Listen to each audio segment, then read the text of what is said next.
class, and welcome back from your Easter break. I hope that everyone's feeling refreshed. Lungisa, how was your Easter break? It was fun. It was fun. That's great to hear. So you are ready to smash through the school term. Am I right, Lungisa? Yes. Yay, that's the way to go, buddy. That's the way to go. So class, in today's English literature class, I think it's going to be absolutely fun. We are going to write a good story. Now, the key word to take away from what I'm saying is good. So we're not just going to write a story, we are going to write a good story. Quick question, Lungisa, what's your favorite story which you have read? Red Riding Hood. Little Red Riding Hood? Yes. Lovely. And why was that your favorite? Cause I like the hoof. You like Wolf. the wolf. That's great. And the bad wolf.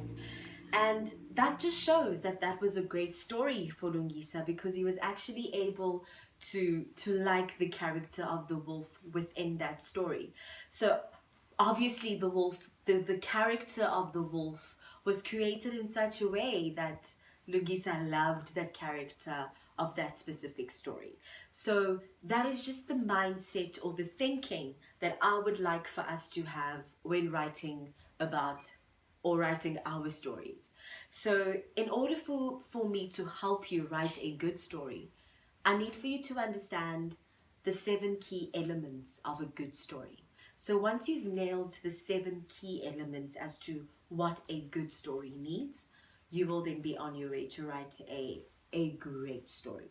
So in today's lesson, we will be covering those 7 key elements, and then your homework task will be to actually write a story at home using the 7 key elements which you will learn in today's lesson. And I will then mark your stories according to, have you used all the 7 elements of the story or not? So that is how I'll be marking you. Are we ready to do this, class? Yes. Great, fantastic. So the first key element of a good story is a plot. So any good story needs to have a plot. And understanding the plot is also crucially important for the writer, and also for the person who will be reading or listening to the story. And basically a plot sorry, is the sequel of events in your story. What happens next? What happened before? That is the sequel of events in your story, how they unfold, how the events unfold, and that is your plot. Basically, the plot is what is happening and when is it happening. So it is a sequel of events. And the second key element, which is in a good story, is the setting. And basically the setting could be where the story is, the background in your story, and it could be the place, it could be the time, it could be the environment. It's basically where is the story set. That's all that it is. So it's important to have a clear setting in your story. And also the third great thing, or the third key element in a good story, are your characters. And you know, as Lungisa has mentioned, when I asked him why did he enjoy the Little Red Riding Hood, his answer was because he liked the wolf. And that just shows that good characters can either break or make a story. And for Lungisa, the good character in the Little Red Riding Hood actually made his story. So having characters and being able to describe your characters and work on your characters makes for a good story. So characters are the things or the people that actually keep the reader up at night, turning the pages, can't falling asleep because they want to know what's next. Or they could be what's keeping the listeners in their seats, keen to hear from the storyteller what happens next in the story. So characters are very, very, very important. And then the fourth key point to have in the story is your point of view, or your voice. So this is basically the narrative, the speaker, who is telling the story and why. Are you telling your own story? Are you telling someone else's story? So the point of view or the speaker is very important in the story, and most times, not all the time, most times the point of view or the speaker remains consistent. So you need to identify or distinguish for yourself as the writer, as to what is your point of view and what is the voice, or who is the voice for your story. And the fifth key element would be the theme. Basically, the theme is, what is the story about? When you close the book after finishing reading the story, what is the main takeaway? When the storyteller leaves the room, what do you stay with? Or what do you leave with when you leave the room after hearing a good story or after reading a good story? So a theme is also a fundamental part of a good story. And then also the sixth key element of a good story would then be symbolism. So symbolism could be anything. It could be for example, the green light in The Great Gatsby. That's symbolism.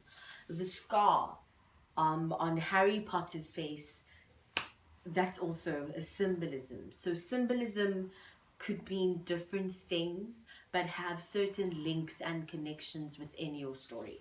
So a good story, symbolism is good in a story, because like the characters, the symbolisms within the story are what the readers actually hold on to once the story is actually over. Is everyone still with me? Yes. Fantastic. And then also then conflict. Conflict. When we speak about conflict, we don't necessarily mean fighting. When we speak about conflict, it's what are the characters doing? What motivates the characters? How does this affect the plot? And how does the conflict ultimately relate or build the story? So conflict is I would describe it generally as the development of the story. How are the characters developing? How is the developing of the characters affecting the story? So conflict is also very good in a good story. And then also, practice makes perfect. So in order for you to actually be able to conquer the 7 key elements of a good story, you would need to practice. And practice means it would be practice in reading, practice in writing, so the more you practice literature, the better you get at it. And I don't expect anyone to be perfect this time around, but just as something to keep at the back of your mind, just to practice, hone your craft. If you love reading, keep writing. If you love writing, keep writing, keep reading. And those are the things that actually will help improve your craft. So class, I hope that everyone is ready for the task, the homework task. Lugisa, how are you feeling? Fine today. Are you feeling fun? Are you feeling ready for the challenge? Very ready. That's great to hear. Thank you so much, class, and I really look forward to reading all of your stories. This will be up. I will be sending everyone an email with a copy of the presentation that I just went through, just so that you can have the key factors to go over at home as well. Have a great day, everybody. Go smash it through today. Thank you so much.